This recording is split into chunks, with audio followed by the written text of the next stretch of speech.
Hey, good morning. Good morning from the office. I'm your host, BKP, North Georgia's only live online morning show. Now, Josh, I sent you a couple pictures over, so just work on that for a minute. If if you would like to, ever be on the show as a guest, like to be on the show as a caller, you agree, you disagree with what I'm saying. You know the one thing that I missed in the last segment, and the reason, let me go with this. First of all, our number is 706 889 9700, 706 889 9700, chief at fetchernews.com. And there are all the social media ways you can follow us. If you'll subscribe to our YouTube channel, FYNTV Fetcher News. When we are live, you'll get a notice that we are live. So that being said, now, one thing that I left off in the last segment, I was thinking about as I was rolling through there. I am not asking, you can believe, not believe, whatever you want to take away, okay? But I will tell you this: it's pretty sad in Georgia to be in Georgia now. Now, to argue the abortion, because that is what this young man is at, the March for Life, the annual March for Life, and that is number, he's number, go ahead and put this young man up right here. He is at the annual Sandmann. He is at the annual, that's number 26. He is at the annual March for Life there in Washington, D.C., and at the same time, because he has a hat on that says "Make America Great Again," and they think they could get this young man from this Catholic school, into a controversial situation. The media went nuts over this, missed the whole story, but there's nothing on the front pages that Donald Trump promised to veto any legislation that furthered abortion, okay, in any way whatsoever in this country. So anyhow, that being said, the heartbeat bill, okay, Georgia cannot get a heartbeat bill passed. I think, and I didn't bring it up, I think there's 11 other states. So if you are in Georgia and you are Georgia voters, Georgia Republican voters, if you're a fiscal conservative, we've talked about the continued ballooning of the budget. If you're religious, and those are your reasons for voting, because that's what these candidates portray themselves as, pro-life. Who could be more pro-life? Where is the heartbeat bill? Where is the what do we call it? The faith-based adoption bill. Where is RFA? Okay. If you're a pro-Second Amendment, where is your constitutional carry bill? Just the list goes on. I'm just saying, okay, whether you want to talk about it or not, because the Cuomo up there, that piece of garbage in New York, is asking in a budget, in the Georgia budget, and in the New York State budget, and in the New York State Constitution, for abortion to be a right, legal, up to birth. Just saying, no matter how you look at that subject. Hey, whew. All right. Couple things. Let me just run this by real quick. Number 27, Kamala Harris. I always put an R there because sometimes I pronounce her Carmela. Kamala, there's no R in there. Kamala Harris has announced, and now the reason I put it up, there's Cory Booker, and he's like, I was supposed to announce on Martin Luther King Jr. Day, but there's Kamala Harris is announced that she is going to run for office here in 2020, and there's Spartacus waiting in the wings for his attempt. This lady, I have to tell you, I'm going to get in trouble for this, but there's the old dumb as a box of rocks. Number 28. I was told one time, and I was told one time that these people are actually told they have a chance. They've got a circle, their inner circle actually believes they have a chance and convince these people that they should run for these offices. Because I watched her on some of the morning programming on Sunday, and as she talked about the BuzzFeed, okay, as they asked her questions about the BuzzFeed article, which Gerald Nadler and Adam Schiff still think there's something to it and they've got to get to the bottom of it, okay? House Intelligence, Adam piece of Schiff, and Gerard Nadler, the House Judiciary Committee, both chairmen there, still think that the BuzzFeed accusation that they made, which was said to be not accurate by Robert Mueller's office, they said they still need to get to the bottom of it. But I watched this lady on the government shutdown. I watched her on like 3 interviews. Dumb as a box of rocks. This woman is not smart enough. She cannot go smart enough she is not smart enough to go from town to town. She couldn't follow her GPS to get to the next town for a debate. This is dumb as a box of rocks, this one right here. Does not stand a chance. But that's Kirsten Gillibrand, the senator from New York. Now, okay, so BuzzFeed comes out, and I still want to know from you, because this is my question I'm asking.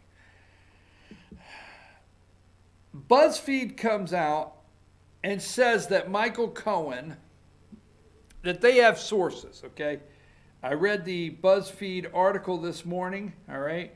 And BuzzFeed says they report that their sources, 2 federal, okay, internal sources, tell them that President Donald Trump asked, okay, Michael Cohen to lie under oath, all right, in his testimony. So this got everything stirred up on BuzzFeed Friday. Now, the president came out and thanked special counsel, and here we have number 11, okay? All right, so let's run by this real quick. Number 11, reporter behind bombshell BuzzFeed story speaks out. Anthony Comer, all right, investigative reporter, okay? Now, Anthony Comer, BuzzFeed News reporter. That was 4:07 a.m. Central Time, MSNBC. But let's go to CNN this morning, what they put up in the interview they had. Let's go to number 18. Ben Smith, okay, editor-in-chief of BuzzFeed News, right? Ben Smith there, editor-in-chief of BuzzFeed News. And then number 19, that's also Anthony Comer, okay, number 19 there, reporter for BuzzFeed News, okay? Who's missing? Who's missing? Who will not go on any of the programming that I'm aware of, okay? Who will not go on the programming that I'm aware of? And now Robert Mueller puts out this, okay, number 12. We talked about it opening the show. BuzzFeed's description of specific statements to the special counsel's office and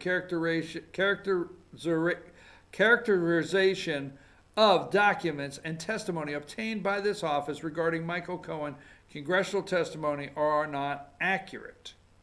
Now, that's one of the longest statements that's been put out by the special counsel's office to date on anything. So there was a lot of questions came out. What got the special counsel to release this? What got the special counsel to release this to basically say the President of the United States, we don't have anything on the President of the United States right now where this is concerned? What got them to release anything that was a positive to the President of the United States? This is a positive. It's a big positive, right? Does it exonerate? I don't know. It's a big word. But this is a very big positive. So why would he come out and do this, their office? Okay? And then CNN, BuzzFeed is still standing behind their article that Michael Cohen lied about the Trump Tower application. Okay, lied about it. Now I don't know, but you got to understand the Trump Tower application in Moscow probably takes years. I mean, you don't just go build in these other countries. What happens all too many times is Americans take for granted that the world works the same way we do. You just don't go build in other countries. You just don't go, bank in other countries. You do not do things in other countries like you do in America. I mean, we roll out the red carpet and give the farm away, but the rest of the world does not do that. So I don't know, Trump's on the campaign trail. Cohen calls, hey, we still got that active application over there in Moscow. You wanna, just tell them to trash it? Hell no, don't trash it. What if I lose this damn thing? I might build that next year. I mean, the process maybe to get an application in front of the right people in Moscow might take 2-3 years. Why do we want to start over? Just leave the thing sitting there. It's not hurting anything. I don't know. But why did Mueller's office put that out there? Because now the roundtables and all the smart people out there that claim to be so smart is, well, maybe all of the other reports and the accounts from sources, internal sources or sources are true. Why is this the first one? Now, I say there's a couple things. Number one, out of that list, okay, who was left out? Reporter with checkered past comes back with Trump Tower Moscow bombshell from BuzzFeed, right? Jason Leopold and Anthony Cromer, two reporters from BuzzFeed, may have just scored a scoop. Now, Comer is on, okay? All right? Comer is on. Let's go back real quick and look at this. Here is the two Utes from BuzzFeed. I had them here just a minute ago, did I not? Where did we have them here? They were just number 18. Okay. Number 18, Ben Smith, editor-in-chief of BuzzFeed. Ben Smith. Next one, 19, Anthony Cromer. Okay, number 19, Anthony Cromer, reporter of BuzzFeed. Okay? Now, unless I'm not aware of it, the other reporter is not out there on the circuit. And that's Jason Leopold, because they don't want to ask Jason Leopold about his background. Remember, this is the same reporter that said that Karl Rove was being indicted. This is the same reporter that had psychological evaluations. This is a long story on this guy. If you'll go in, and we won't waste too much time, and you take Jason Leopold and you review and you look into his past, this reporter doesn't have the best track record, okay, on reporting. Not the best. Now, so what is the only thing right now that's not figured in? Not Whitaker, not the Department of Justice, you remember, okay? Who has control over Robert Mueller's, okay, who has control over Robert Mueller's budget? Who has control over Robert Mueller's scope of work? Who has control of making the decision? Who can make the decision to end that tomorrow? Okay? Rod Rosenstein is leaving. Right now, he's in charge. Whitaker's in charge of the Department of Justice, right? He's in charge. What is different about Mueller? We'll talk about it as soon as we return. Take us to break. Let me take a brief break.